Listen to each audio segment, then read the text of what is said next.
5 teens suffer from mental health disorders. 1 in 5. This could be your son, your daughter, or any of us here on stage today. And I am one of them. Today I stand before you to share how social media became my lifeline during some of the darkest moments of my life. How social media became my helping hand. You see, as a child, I experienced profound trauma. At the young age of 5, I was diagnosed with obesity, and I felt ashamed. At 7, I was bullied for that, and I felt totally excluded. My father and my uncle both faced degenerative diseases, and by the time I turned 10, I had no father, I had no uncle, and I had lost my precious family. The aftermath of this was truly devastating for my mom and I. We were alone, I was still a child, and we now had immense responsibilities to assume. Every day felt like an uphill battle that clouded my mind with darkness. Even today, I'm still fighting. I'm fighting against anxiety, I'm fighting against my traumas, I'm fighting against depression. I'm constantly fighting and fighting and fighting. But it's not just me. 166 million teens are fighting, and I am one of them.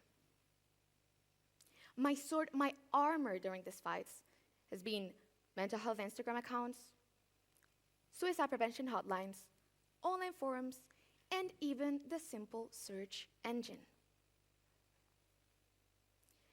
Connecting with others, creating communities. It's what defines us as humans, what helps us as humans, and what heals us as humans. Through these virtual interactions, I found the courage to confront my vulnerability and seek help. As a hurt kid, I didn't know anywhere else to turn to other than Google. A 7-year-old kid needs to know somewhere to turn to, somewhere to ask those complicated questions that keeps us up at night thinking, what have we done wrong? I'd ask myself, do I want to live like this? I didn't. I didn't want to be emotionless. I didn't want to feel lonely. I just didn't. I grew up with many insecurities, and search engines became my biggest support. I searched every single one of my symptoms and ended up in countless find out if you have depression tests. I can't tell you how many of these tests I took, but what I can tell you is that they provided me with comfort because I could finally distract myself from my own pain. Eventually, I found hotlines I could contact in need of comfort, but it wasn't about the use of these resources, but rather the mere fact that they were there.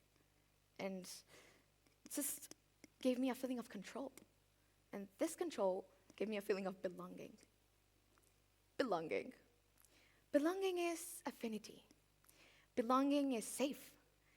Belonging is being accepted for who you are. Belonging is bonding with people similar to yourself. And I found my belonging, my community, through Instagram.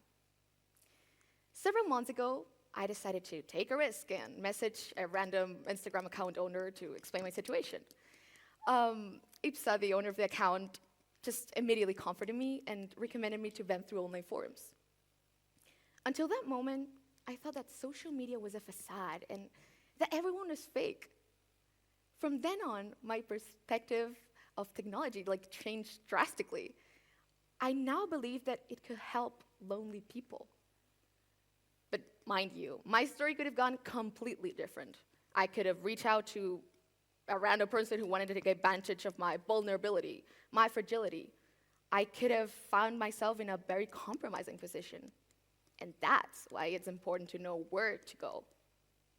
There are reputable organizations such as the NAMI, the National Alliance on Mental Illness, or 7 Cups that offers free online communities. There's even mental health apps that offer free or low-cost therapy sessions such as Open Counseling or Therapy Route. There's even mental health departments that the government created so that they can give information about mental health. But you'd ask me, what have I learned from this journey? The most powerful realization I've taken from this journey is that now I can be a trusted resource.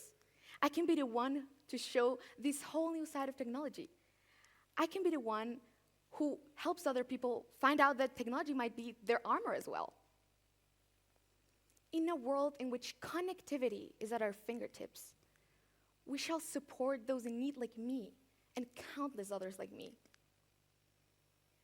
If we do this, we will ensure a future where we are all empowered, children, teens, and adults alike.